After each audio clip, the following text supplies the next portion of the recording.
the republic encountered difficult and perplexing conditions. The real power of the central government was exercised by numerous local warlords.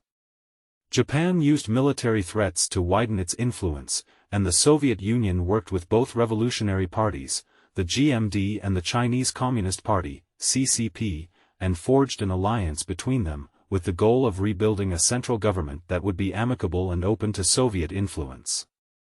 With the support of the Soviet Union, the Northern Expedition was carried out in 1926 to 1927 to unite China, and Chiang Kai-shek defeated and co-opted the most important warlords.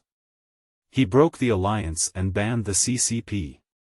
When China was reunited in 1928 and a new government came into power in the capital, Nanjing, nation-building became an overwhelming priority. The term nation-building refers to centrally initiated and coordinated efforts or programs to modernize an economy and society, homogenize a population, elevate ideals of popular sovereignty, produce a progressive conception of history, create an unmediated and interiorized relationship between citizens and the nation-state, and ensure congruence between a territorial state and culture. This meant building a range of new institutions to bolster the new revolutionary republican system and keep it in operation. Much was achieved in China in terms of nation-building and institutional reform, but these achievements were largely confined to the urban areas. By contrast, the CCP territories were located in unruly, unstable, and impoverished regions of the countryside, far from the coastal cities. They became the stage for a reboot of the revolution.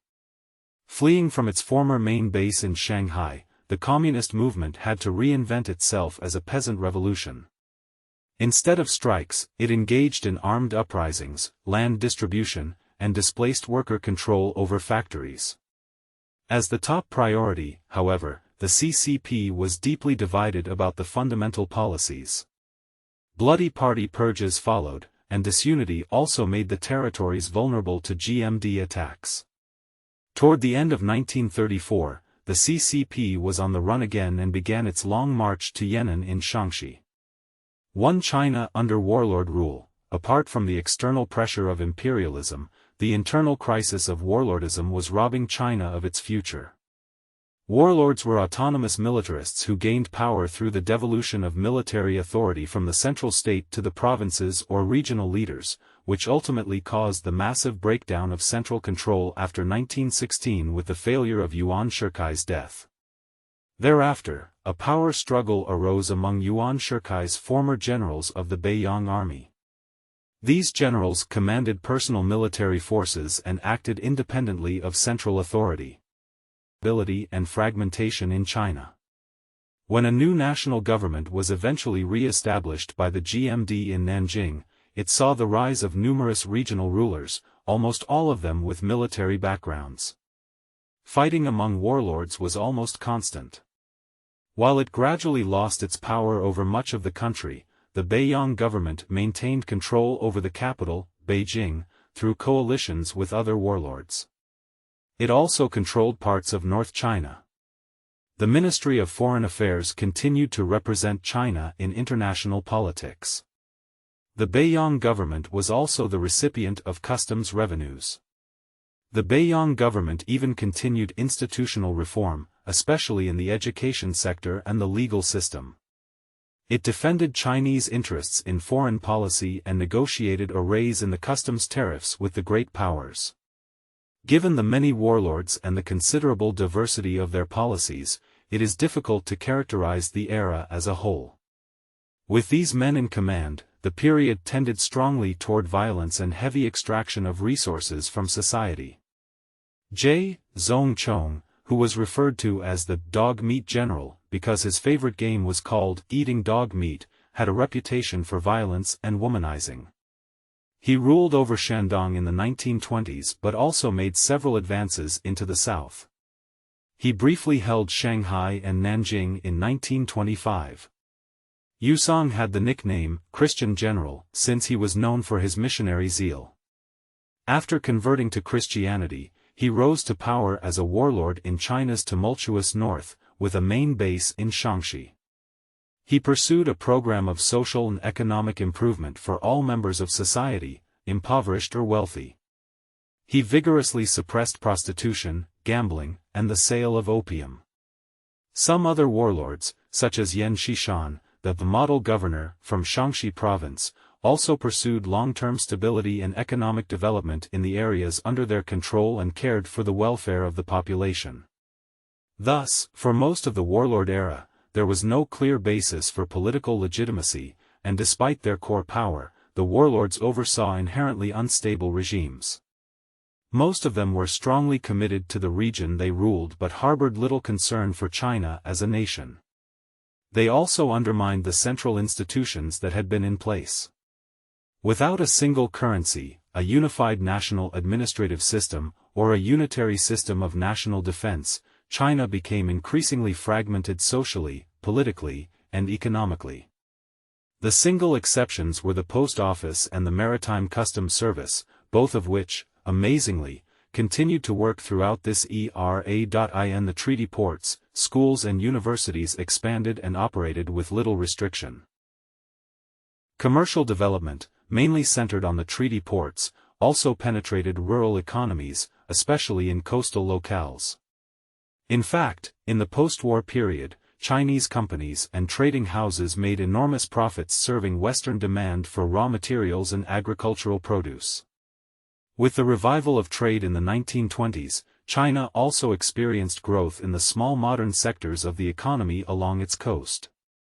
As evidence of this period's rapid pace of industrialization, modern factory production grew by 8 to 9% annually in the 1920s. The industrial labor force numbered some 2 million people, a quarter of them in Shanghai. Chinese banks increased in number and expanded their capital. Many new laws were passed to govern the economy in various ways. It is remarkable that the buildup of a new economic institutional order in the coastal areas proceeded strongly despite political turmoil. The warlord era fundamentally undermined the concept of civilian rule in China. The military became a leading institution and preferred military solutions to problems of control and governance. Meanwhile, the political situation created serious potential for outside intervention. Two united front revolutions, inspired by the global flows of ideas facilitated by the May 4th movement, saw China's students and activists begin to study Western political ideas seriously. Above all, the split of the New Culture movement into liberal pragmatism and left-leaning revolutionaries, and the deepening crisis in China, propelled Chinese intellectuals to search for an international alternative and a more potent solution.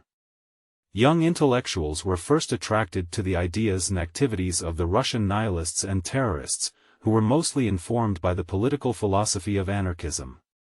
The calculated use of violence for political ends, advocated by the anarchists, seemed necessary to many young Chinese at the time. In a nutshell, anarchism favored the autonomy of local communities and opposed monarchy, imperialism, and any kind of nationalism that envisaged a large, centralized state enforcing its authority.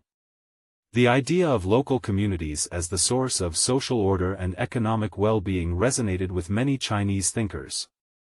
Many in this period echoed elements of anarchistic thinking. Already concerned with China's fragmented situation, more and more intellectuals came to view the Russian Bolshevik solution as more appealing and better suited to the problems of Chinese society. In contrast to anarchism, Marxism was considerably less known to the Chinese. In early 1903, a brief excerpt from the Communist Manifesto was published in China. Text to appear in complete form.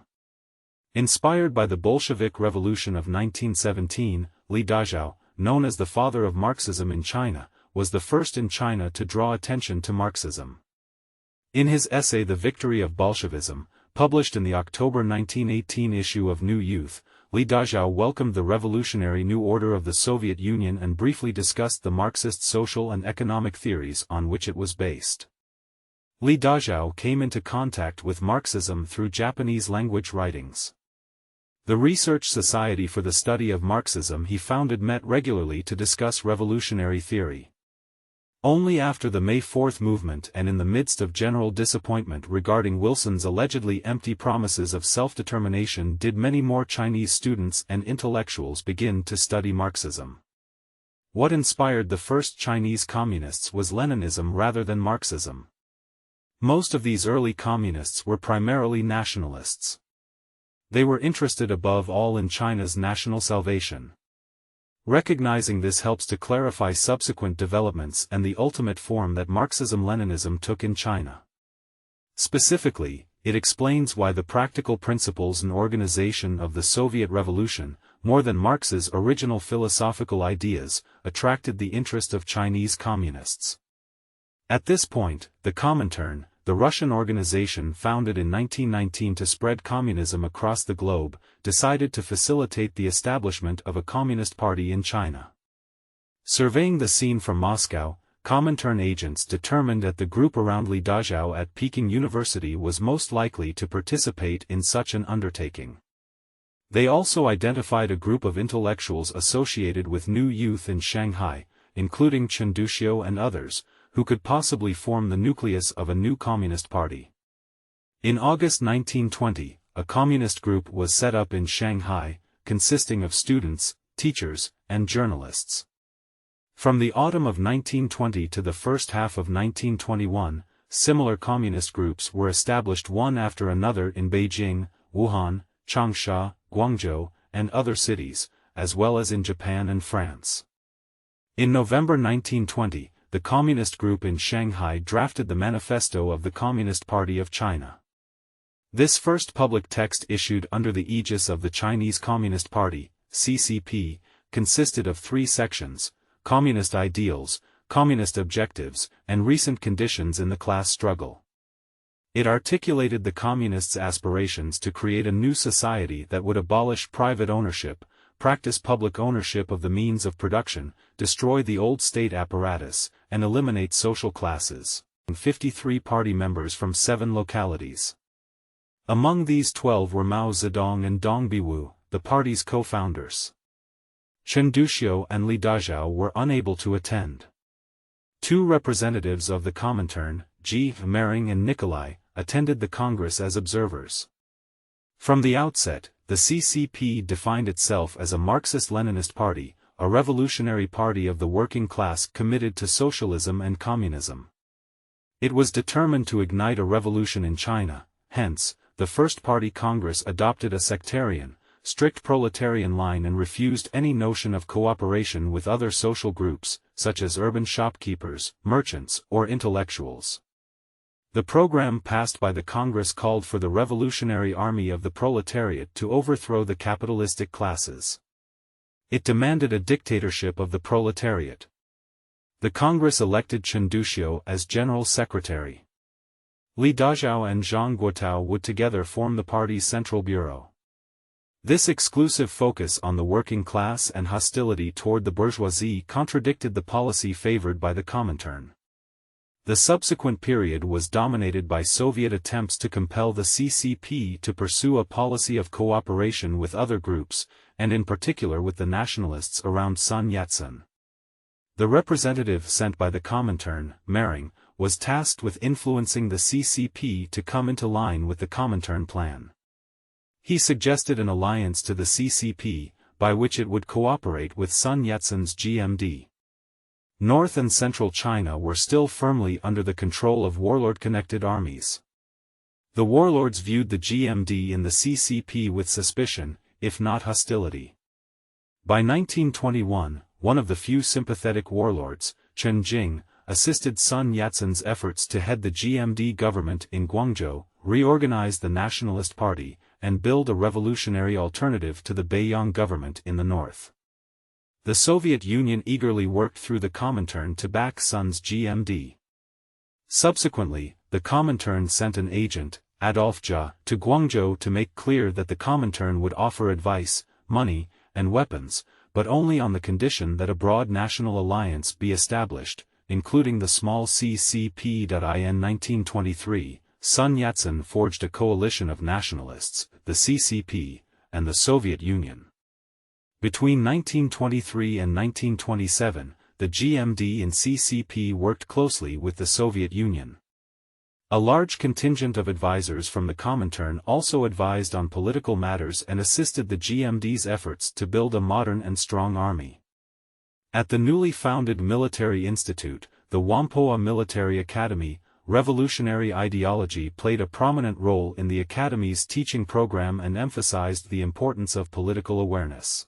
Jiangsu Province. Schooled in the classics, he was endowed with a deep sense of responsibility to engage in self-cultivation, maintain self-discipline, and observe traditional social rituals. Like many in his generation, he was driven by China's lost wars and the abolition of the examination system to join the military. Inclined to study military strategy, tactics, and technology, he enrolled in the Japanese military in 1913. He met Sun Yat-sen in Japan and started to work with him. In August 1923, Sun sent Cheng to Moscow to study military and party organization so that when the Whampoa Military Academy opened, Cheng was the obvious first choice for the position of commander. Zhou Enlai, later second in command at the CCP, served as its political commissar. The new Comintern representative, M. Gan, forcefully pushed the expansion of cooperation between the CCP and the GMD. The process was accelerated by promises of greater Soviet financial support and by the reorganization of the GMD that finally took place in January 1924. By 1925, Soviet support had made the Kuomintang into a very different and much stronger party. According to Comintern instructions, the main targets of the revolution were foreign imperialists and their Chinese collaborators.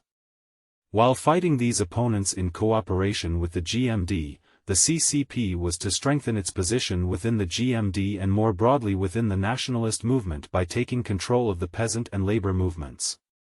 Mering first wanted Chinese communists to ally themselves with the left factions within the GMD to increase their influence within the movement.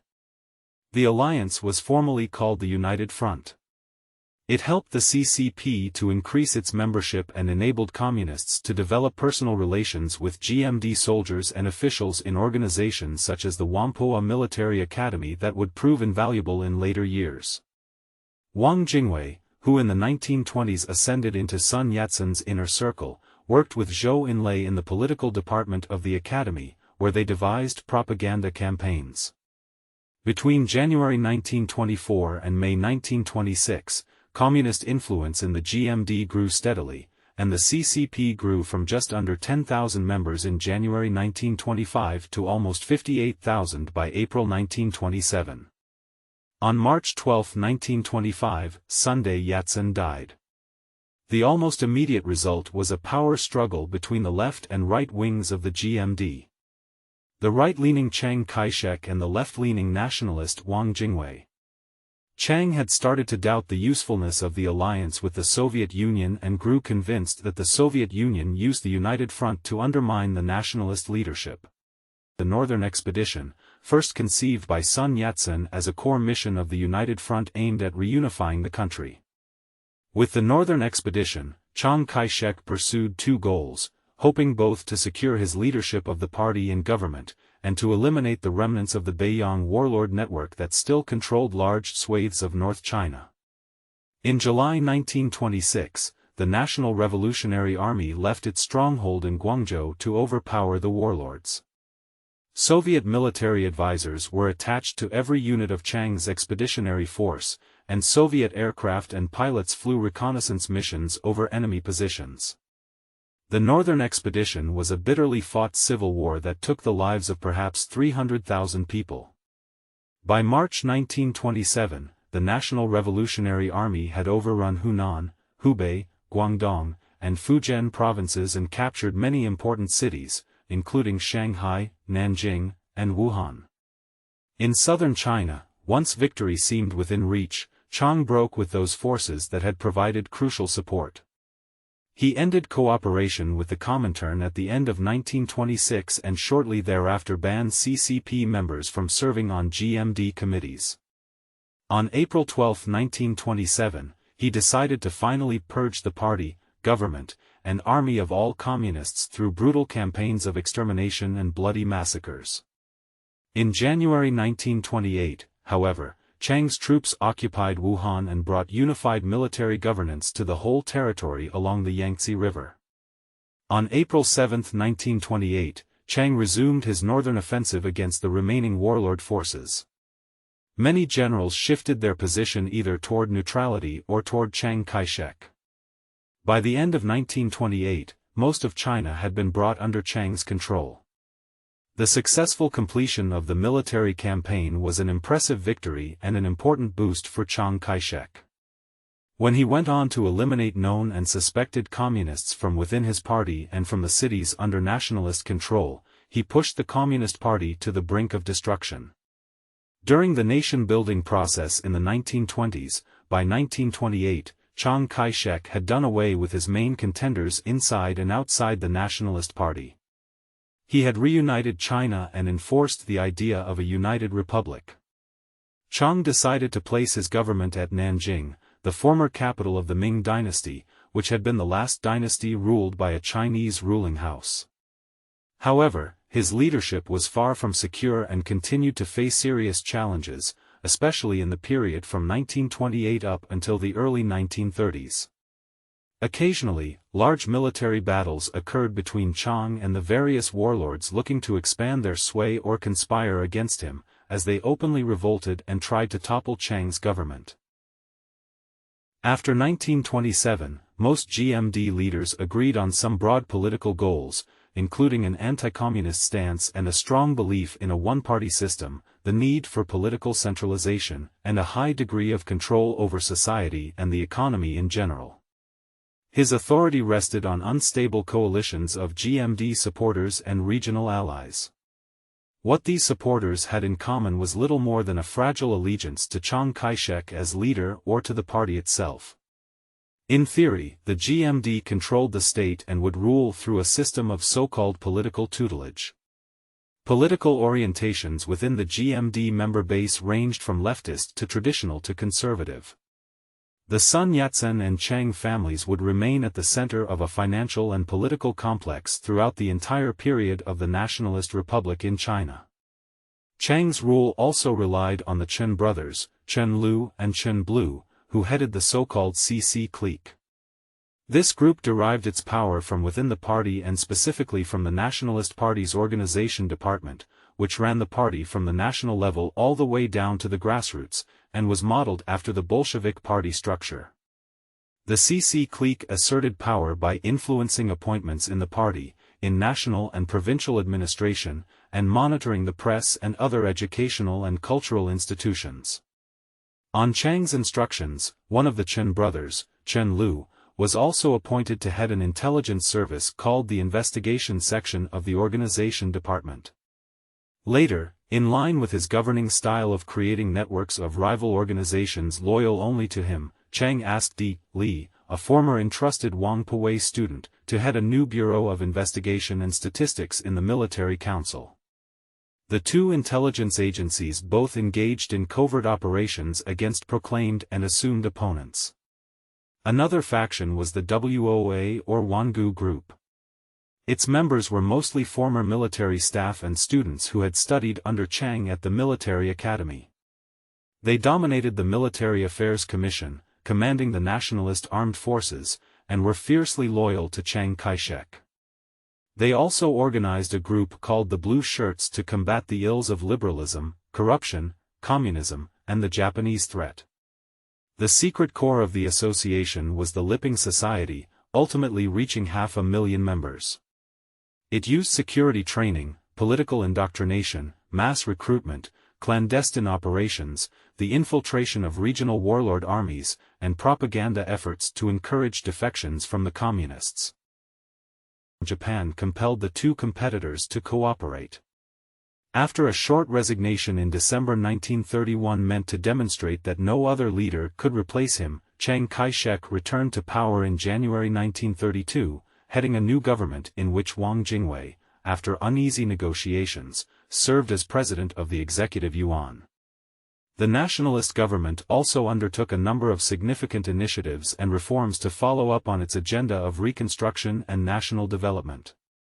Some of those reforms were very successful, managing to slowly improve China's international standing.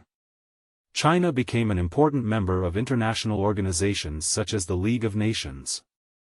The Republic also moved to steadily reduce foreign privileges in China and make China a more equal trading partner through treaty revision and tariff reform. In 1930, the government succeeded in restoring tariff autonomy. It gained the right to decide the percentage of import taxes on goods coming into China. Also during this time, the Maritime Customs Service that handled these tariffs started to replace foreign employees with Chinese. A number of foreign concessions were returned to Chinese control. For instance, the British leasehold in Shandong was returned. The regime thus achieved some of the major goals that Chinese nationalists had set long before. As a result, customs revenue increased enough to cover about half of the government's expenses, leaving the rest to come from industry and agriculture. After a lengthy process of discussion and political maneuvering in the early 1930s, the draft text of a new national constitution was published in May 1936.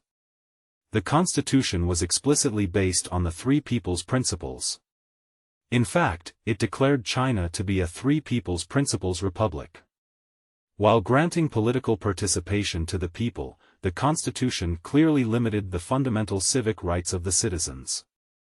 Law and criminal justice were high on the agenda of the government in Nanjing. In general, the nationalists adopted all major legislation from their predecessors in the Beiyang government but tried to modify and revise the laws to bring them in line with the new political and constitutional order. A modified version of the criminal code was made public in 1928, revised criminal procedures followed 1 year later. Between 1929 and 1931, a modern civil code was adopted, and an organizational law for Chinese higher education was approved in 1928. It required that each university should have a school of science, engineering, medicine, or agriculture. Reforms began in earnest in 1932 under the leadership of Zhuo Jiahua, who was named Minister of Education. Those institutions were mostly located in the big cities in the eastern part of China. This dynamic and evolving system of higher education included public institutions like Peking University, Tsinghua University, National Central University, and a pure research institution, the Academia Sinica, complemented by a range of private colleges and universities such as Sun Yat-sen University, St. John's University, Union Medical College, and Yenching University. As Chiang Kai-shek found himself surrounded by political rivals within the party, challenged by a swelling communist uprising, fighting unyielding warlords, and responding to a Japanese invasion in the early 1930s, he recognized the need to go on the offensive. It was imperative that he offer a compelling guiding political idea that could effectively counter the appeal of communism in Jiangxi province, where the Communist Soviet base area was located. The New Life movement was launched in 1934 and spread via posters, pamphlets, public lectures, and the organization of mass demonstrations. The movement used an eclectic mix of traditional and Christian ethics to facilitate a social and cultural transformation. A leaflet authored by Cheng explained that the New Life movement promoted a regular life guided by four virtues: li, behavior, e, justice, xin, integrity, and zhi, honor. From these rules, one learns how to deal with men and matters, how to cultivate oneself, and how to adjust oneself to surroundings. New Life instructional committees were set up throughout the country, and by 1935 more than 1,100 counties had such committees. Gradually, the New Life movement became more militaristic. While it failed to entice the masses, it stands as the first of the many large government-led mass movements that would become a hallmark of China's 20th century history. Mass campaigns also became an important tool for the communist government to rally the population behind its goals and to enforce policies. The organizational prototype provided by the New Life movement turned out to have more impact than any message it tried to deliver. The idea of a countrywide political campaign that bypassed the regular institutional order to quickly and flexibly realize political goals was a significant and far-reaching innovation that would play out after 1949 on a far bigger scale. Through initiatives like the New Life movement, the Nanjing government also tried to control the public sphere. Sun Yat-sen had already envisioned the establishment of a propaganda state in the 1920s. The nationalist government, under Chiang Kai-shek, started in 1928 to pursue this mission, although it was never able to enforce complete control over public intellectual life. In a propaganda state, all forms of also arrested or otherwise intimidated intellectuals who publicly voiced criticisms of the government. By the mid-1930s, the nationalist government had achieved a relative degree of consolidation, although it remained fiscally weak, politically vulnerable, and timid in the face of criticisms. However, it could claim a fair degree of control over most of China proper, the economic heartland, the rice-producing center, and the industrialized eastern cities. It also had built new institutions that were striving to develop and transform China into an industrialized modern country. Western historians have long held a rather negative view of the achievements of the Republican era and its main leaders. Recent research has developed a more positive and revisionist interpretation and provided a more sympathetic portrait of Chiang Kai-shek as a patriotic defender of China. A balanced judgment must recognize that much was achieved of lasting significance for China's development, especially regarding institutions. Without doubt, despite all its failings, the non-government was the most effective administration China had seen since the mid-19th century. For the rise of the Chinese developmental state, if the GMD government's first priority was building a strong, defensible, and authoritarian state, economic development and industrialization were second on its agenda. There was broad consensus within GMD circles that economic modernity was key to national recovery and China's national assertion. There were two diverging and competing concepts in play. The first was Wang Jingwei's and TV Sun's economic policy, which envisioned the development of a national economy combining state control with support for China's private sector. By contrast, Chiang Kai-shek favored the development of military-oriented heavy industry. He not only emphasized state control but also saw the state as owner and manager of industrial enterprises. At the center would be heavy industrial development oriented toward the defense industry. In the mid-30s, with the growing Japanese threat, Chiang's ideas gained the upper hand. Also notable is that both concepts continued to have an impact beyond the Republican era. Mao's emphasis on heavy industry in the 1950s was similar to Chiang's industrial policy in the 1930s, while the Deng Xiaoping policy after 1978 resembled Wang Jingwei's early national economy plans. In the 1920s, the Chinese economy had improved markedly. Chinese businesses, from textiles to tobacco, were thriving. But when the Great Depression took hold in the West between 1929 and 1933, international trade collapsed. China's exports in silk, tobacco, cotton, and soybeans suddenly nosedived. Perhaps the most impressive and certainly the most extensive achievement was the construction of national infrastructure. Investments were made in much-needed ports, waterways, highways, railroads, and airports. Projects in this sector were often made in cooperation with international agencies or foundations, including the League of Nations and the Rockefeller Foundation. In the decade leading up to 1937, China's paved roads doubled to a total of 115,000 kilometers. The railway system also improved as the GMD nearly doubled the lines to a total of some 25,000 kilometers by 1945. Great strides were made in flood control and water conservation. Civil aviation was promoted, and by the end of the Nanjing decade, through official joint ventures with Pan American and Lufthansa, China's major cities were connected by flights on regular schedules. Restarting revolution in rural base areas. Since the middle of the 1920s, while still based in Canton, Mao Zedong had been looking for an alternative revolutionary strategy. Mao was born into a relatively wealthy peasant family in Shaanxi, Hunan province. After training as a teacher, he moved to Beijing, where he worked in the library of Peking University. It was during this time that he began to read Marxist literature. In 1921, he was one of the founding members of the CCP and set up a party cell in Wuhan. After Chiang Kai-shek launched his anti-communist purge, Mao retreated to rural Hunan, where he became convinced of the power of the peasantry.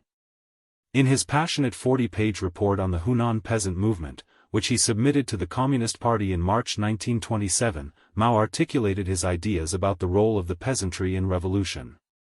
Mao described the seizures of power in Hunan by the poorest of the peasants and the landlords, humiliated by the peasant associations. He praised how the village order was turned upside down, with women emancipating themselves from their husbands and members of militias, secret societies, and even criminal gangs revolting and defying authorities and local elites. He also described, with sympathy, the peasants' feelings of vengeance when they punished local tyrants and bullies for earlier misdeeds. Mao provided an implicit critique of the revolutionary strategy pursued by the communists and the urban intelligentsia. He did not explicitly announce proletarian leadership, but his report concentrated on the role and strength of the poor peasantry. He was convinced that rural mobilization was the only way for the revolution to succeed in China. Mao also made clear that violent excesses in the peasant movement were unavoidable and necessary to overcome the counter-revolutionaries and the power of the local gentry. Mao started to favor a strategy that combined agrarian socialism, anarchism, and Marxist-Leninist theory in pursuit of rural transformation.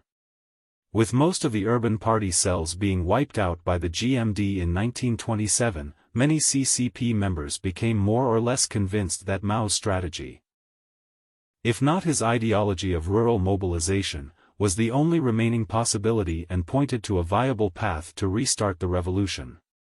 Mao gained his impressions and insights about the revolutionary power of the peasants from Pang's Peasant Training Institute in Guangxi, where he was a student in the mid-20s. Born to a wealthy landlord family in the southernmost province of Guangdong, Pang Pai was educated in China's new schools and abroad at Waseda University in Tokyo from 1918 to 1921. After returning to China from Japan, Pang joined the newly established CCP, returned to his home area in Gong, and set about organizing peasant associations to resist local abuses like extra rents, local bullies, and predatory practices by local elites. In late 1927, Pang Pai established Huang Soviet, a revolutionary government council on the southern coast. The Soviet lasted only 4 months, until late February 1928, after the party's near destruction in 1927. A debate ensued about the reasons for the disaster. In this discussion, Zhu De, a brilliant military general who became one of Mao's closest associates, played an important role. Hailing from a poor peasant family, Zhu attended the new schools as well. He went to the Yunnan Military Academy in 1909 and studied military science in Germany and in the Soviet Union in the 1920s. His Soviet experience gave him authority. He agreed with Mao on 2 major points, that the CCP needed its own army and that the party should refocus its efforts on rural areas. In this context, Mao Zedong told an emergency party meeting on August 7, 1927, "Power comes out of the barrel of the gun." As a result, the Ratag Revolutionary Army was renamed the Red Army. In May 1928, out of these insights emerged the strategy to mobilize the countryside to surround the cities. When the White Terror extermination campaign of the GMD against the Communists was unleashed in 1927, the remnants of the Communist Party had to flee from Wuhan and Shanghai. These Communists sought refuge in the countryside of Jiangxi Province, where the hills and mountains in the Jinggang area offered natural protection against nationalist pursuers. The Jinggang mountain range was classic outlaw country, controlled by organized bandit groups. Upon his arrival, Mao had to cultivate ties with local brigands and outlaws, who were wary of the communists. Jinggang became the site of the first practical experiments that led to a specifically Chinese form of rural revolution under the protection of the Red Army, popularly known as the Zumo Army. Jinggang's social, cultural, and economic life was shattered by June 1928. Most land in the area had been confiscated by the new power and redistributed to poor and landless peasants. The new owners of the land then had to pay levies to the new authorities. Not surprisingly, these radical social policies were met with vehement opposition, not only by the landlords but also by many peasants. including even those who had received plots through redistribution. They were, however, in favor of rent and tax reduction. This poor, mountainous area simply did not produce enough for the peasants to pay taxes and sustain the presence of a relatively large army. On the other hand, the Red Army needed resources to continue the revolution. Increasingly, the Red Army went on to make requisitions that further worsened the relationship between the local community and the communists. After the Red Army's arrival, Jinggang soon became the target of concerted suppression campaigns by militias and armies of the nationalist government. In 1929, on instruction from the Comintern, the current leader of the CCP, Li Lisan, was replaced by Wang Ming, and a new group of Comintern-trained revolutionaries were sent from the Soviet Union to Shanghai. Should the party focus on mobilizing rural areas, or instead try to instigate unrest and revolts in urban areas? While the CCP was leery of the Comintern's efforts to rein in its internal affairs and to enforce compliance with the political course devised in Moscow, it was unable to rid itself of Moscow's oversight. Given the difficulties it experienced finding resources in the poor areas it ruled, the CCP depended heavily on support from the Soviet Union in the form of weapons, logistics, and money. In January 1929, it became clear that Jinggang could no longer be defended, it had to be evacuated. By early 1930, after more than a year of wandering, Mao and his followers were battle-hardened and thoroughly exhausted. They settled on the southern plains of Jiangxi province, in a small city named Ruijin. Upon arrival, a violent internal party conflict erupted. In Jiangxi, Mao and his followers encountered a pre-existing local peasant movement unwilling to give up its autonomy and subordinate itself to the newly arrived leaders. In addition, Mao's evolving emphasis on peasant-based revolution presented the Central Committee in Shanghai with an explicit challenge to its focus on urban areas. The tensions that erupted had two immediate causes. One was land reform. Mao now advocated a land redistribution policy based simply on family size. He proposed that the more members a family had, the larger the plot it would receive through land distribution. Local Jiangxi leaders, more open to local interests, favored a less radical policy of land redistribution based on a family's labor power. A second controversy revolved around the military tactics that were to be deployed to defend the communist base in Jiangxi against the anticipated attacks by Chiang Kai-shek's nationalist army. Mao now advocated the tactic of luring the enemy deep. The enemy forces should be enticed to move into the local area before they were attacked. This tactic had enabled the Red Army to survive in the Jinggang Mountains against superior enemy forces. The local Yanggi communist leaders, however, feared that this policy would wreak havoc in their home districts, even if the tactic turned out to be successful in the long run. These conflicts were complicated by the real or alleged existence of a secret anti-communist group called AB Corps, which had been formed by the local GMD to undermine CCP policies through infiltration and covert intelligence work. Mao claimed that the cells of the local Yanggi communists were made up of AB members and rich peasants. Under the pretense of weeding out the AB Corps, open fighting broke out between the newcomers and the local communists in December 1930. The conflict led to a massacre of the local communists in Kuchen. Widespread bloody purges followed, and in the end, Mao and his supporters prevailed. By the end of 1931, thousands of local Yanggi communists had been arrested and killed. Yet it is also beyond doubt that the outcome of these events clearly favored Mao, as inter-party opposition to his policies was effectively quelled. The Futian incident was the first large-scale bloody inter-party purge that occurred at a time of distress and fear, but it also revealed what was to become a pattern: violent purges to deal with inter-party dissent and to enforce discipline and obedience. The issue of party discipline and security was one that received great attention from the leadership. Until the Futian incident, party discipline was handled by the Committee for Eliminating Counter-Revolutionaries, established at the CCP provincial level in 1929. As a result of the Futian incident, the committee was abolished in March 1931, and a new agency was created in its place. This agency was called the Political Security Department, and it built a large network of agents who penetrated all levels of the party organization, the Red Army, and government agencies. The department was charged with training agents to uncover GMD enemy intelligence, investigate counter-revolutionary activities, handle espionage and counterintelligence matters, and solve cases related to espionage, imprisonment, and the execution of anyone considered an enemy. This was a far-reaching institutional innovation in 1931. As the party prepared for a national congress, Wang Ming was called back to Moscow, where he stayed until 1937. Having repulsed the third campaign of the GMD military in September, the CCP leadership felt strong enough to use the party plenum in November 1931 to proclaim itself the government of the newly constituted Chinese Soviet Republic. Mao Zedong was named the governmental leader, both as national chairman and as prime minister. The new rebel state had a population of about 3 million people. It was based on an entirely new set of institutions befitting its new government status. The leadership announced a wide range of new laws on land and labor and adopted a basic constitutional program.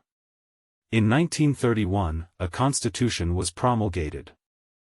In addition to protecting the property of the residents, it explicitly recognized the property rights, cultural independence, and political participation of the Yao, Li, and Zhuang nationalities living in the region. The right of cultural minority areas to succeed was explicitly guaranteed. A marriage law forbade arranged marriages, outlawed dowries, and made divorce possible at the request of either party. Public schools were open to both male and female children. After Mao had risen to the pinnacle of power in Yangtze, he quickly found himself under criticism and pressure from the leadership. He effectively fell from power in early 1932. The young Moscow-trained Chinese communists were critical of Mao, who, unlike them, had no experience abroad and little in the way of credentials as a Marxist theorist. They also resisted his brutal policies of guerrilla warfare and radical agrarian revolution. By the time Chiang Kai-shek took command of the anti-bandit campaign in late May 1933, the communists in Yangtze had abandoned Mao's tactics of mobile warfare in favor of a more conventional defense. On the advice of the German communist Otto Braun, and having learned from the failure of previous campaigns, Chiang Kai-shek began to concentrate on the construction of a network of slowly advancing blockhouses. An army of 800,000 men built an encirclement of mud and brick outposts protected by machine gun fire. In the battles, both sides suffered thousands of casualties. By 1934, a total of 14,000 blockhouses and 2,500 kilometers of new roads had been constructed in the combat zone, providing an effective blockade of the communist areas. In the early summer of 1934, the CCP leadership recognized that the situation had become hopeless. Eventually, it was decided to evacuate the main forces. On October 25, 1934, the Red Army broke through the first ring of encirclement and moved into southern Hunan. Thus, it commenced its famous Long March to the northwest. As it proceeded on its winding journey westward, the Long March halted at the town of Junyi in Guizhou province in early January 1935. A 5-day battle with GMD forces over a crossing at the Sha River destroyed half the army. Against this backdrop of losses and defeats, a session of the CCP Politburo decided to put Mao back into power. The 41-year-old Mao became the party's dominant leader. He regained control of the army and was able to pursue the policies he favored. At the same time, the immediate grip of the communists had finally been loosened. The Long March continued until October 1935 when the remaining troops reached an existing local Soviet area in northern Shaanxi, under the command of a communist leader. The march had lasted 1 year, during which the Red Army traversed 11 provinces, walked more than 10,000 kilometers, crossed 5 major mountain ridges, and forded numerous rivers. Only 8,000 soldiers survived the ordeal. The Long March was a daring but desperate maneuver. What it showed about the communists' will for survival and perseverance in the face of adverse conditions was taken as proof of not only the validity of the revolutionary cause but, ultimately, the correctness of its leader and his policies.